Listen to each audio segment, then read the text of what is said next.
LARP. I LARP, you LARP, she LARP, he LARP, they LARP, or LARPology, the study of LARP. A lot of the time, and it seems like a lot of people online who entire accounts and entire existence online is getting mad about stuff, only are there just like, talk about games that they very more than likely have never played in their entire lives. And just talking about how, woke Western game devs are ruining the gaming industry.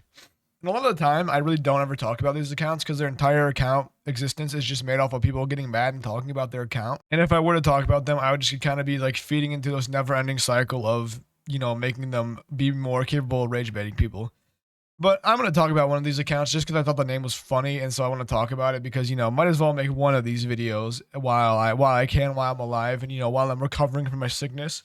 Who knows? It might actually come back and get me, and I might die, and I'll have lived my life without ever making a video about one of these losers online. And, if you don't make a video about losers online, have you really lived a life that is worth living? So, the wonderful account we're talking about today is this Gerald of Gunia guy. You can tell the game that he is trying to represent and show his fandom for. It's The Witcher. And this is the first tweet that I saw about him before. I did a anthropological study on this guy's entire existence and his entire history, just to look into what he was talking about and all that stuff like that. So, it's just like a wonderful, good example of him talking about the stuff that doesn't matter. And you can already tell like his views on everything just by the fact that he posted a 4chan or 8chan maybe. I don't really know. I don't really know the difference between the two, but he posted a 4chan green text or whatever the fuck it is. Or like at the end, the main character, Gerald, thanks you for playing the game. And then someone asked like, what will be the Siri equivalent? Because she's the main character for Witcher 4, which, a lot of losers are mad about. And then someone just had a 5-minute speech about how men are bad. And then he goes, I am worried for Witcher 4. Because I guess if there's a woman in the game, they immediately assume that, it's going to be like some sort of feminist critique of the game and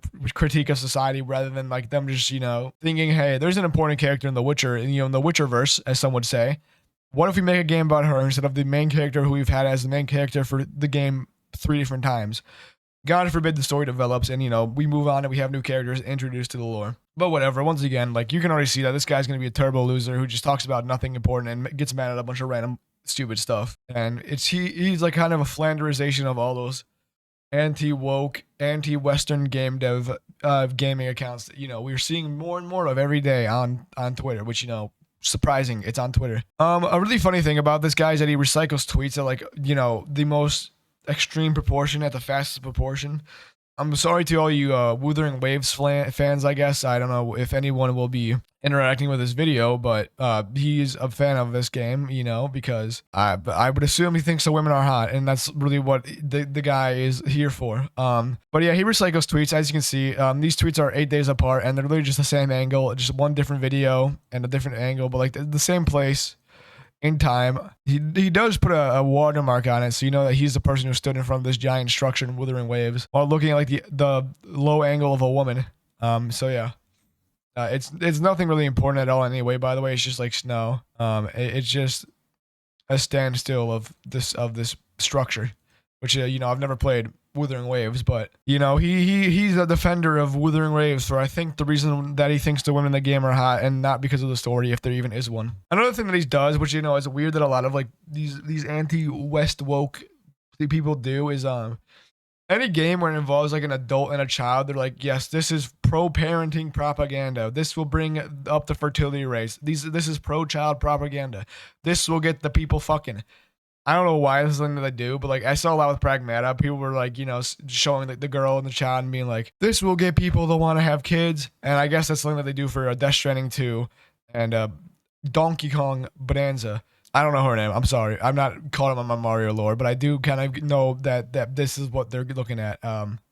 At least I don't even claim to be a fan of these games, so you can't even call me a LARPer because I legitimately will tell you I've never played any of these 3 games, but I do know enough of it that they're looking at these games and being like, this is pushing pro-parenting propaganda, and we are all here for it. This is the best game you'll ever see in your life, and it will get rid of these anti-children, fascist, socialist, communist, Nazis on the left, which is I don't know why that's an argument that they have, but that's something that they do, and it's something to note, I guess.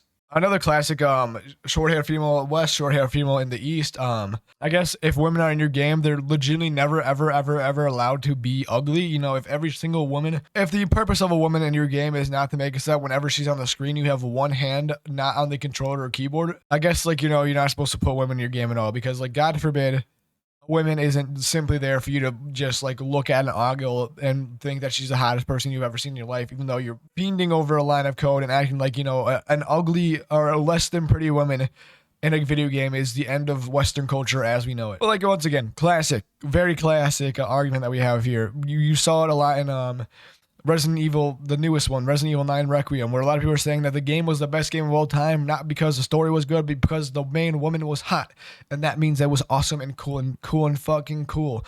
But also that the man was gooner based. It was literally the worst game of all time, and it was letting women be happy playing a game because the main character was hot and was a guy, but he was a hot guy, and women were fiending over him, and it was kind of just occupying this like infinite paradoxal area. Intergalactic game is not even out. This is legitimately just from the trailer. I'm pretty sure this Metro Exodus like image is also from the trailer. And it's like if one game is good and one game is not good, then like, you know, they'll immediately switch up their entire tag depending on the public perception of the game, because you know they can't shit on a game anymore just because they think that the women aren't fuckable.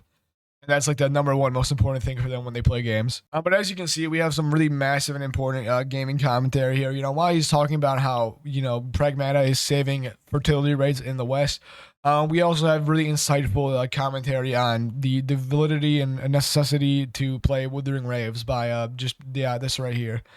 It is awesome. Yep, you know, very makes me want to take you very seriously, Gerald of Gunia, which, you know, I guess I'm once again shooting my own self in the foot by talking about you when your name is this, but I like talking about this sometimes, and you know, I'm hoping that this makes me feel better from my illness. That you can clearly tell me talking for a little bit of time is making it so much worse. Once again, anti-Western game bad, Western game terrible. Dumbass is telling me to quit game because I hate Western game studios. Lamau, now I'll just stick to games from Japan, Korea, and China. I guess this guy once again is just, you know, going off with this argument of the Western game bad, place Japan. He's literally the place Japan of, like, I guess, you know, video game LARPers, it seems now that I think about it a little bit. Because he's like, oh, all these Western games suck, but, you know, if a game is from Japan or Korea or China, it must be the greatest game of all time. Yippee. Yippee-ki-yay. But except for he's a big fan of The Witcher. He's a big fan of The Witcher. And if you think about The Witcher, made by CD Projekt, and where is CD Projekt headquartered?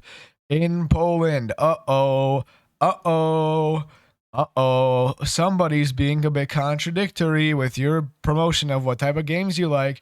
You're saying you like The Witcher, but like it's a Western game dev, and if we go back here, you don't like Western game devs. A bit hypocritical. Surely this is something that he's aware of and, you know, is able to acknowledge, but who knows? I don't really expect these people to have consistent beliefs in any way. They just want to, you know, own the libs and own the woke people on Twitter. And like, you know, he follows the usual suspects. Chibi reviews, I've talked about many times. I've called him, you know, the Insane Cope, one of these anti-woke people. Rock Solid, people are calling Rock Solid the biggest video game LARPer known to mankind. He's gotten exposed so many times for being a LARPer. Bitcoin for Freedom is just a funny account name. And so, like, once again, I have acknowledged this multiple times, but I am kind of just wasting my breath that I have been so short of due to my illness. My nose is clogged and I'm breathing out of my mouth to try and fight through this. But at the same time, I do enjoy talking about losers and pointing them out every once in a while. Obviously, you know, the Chud tubers is a thing that I talk about a lot more consistently.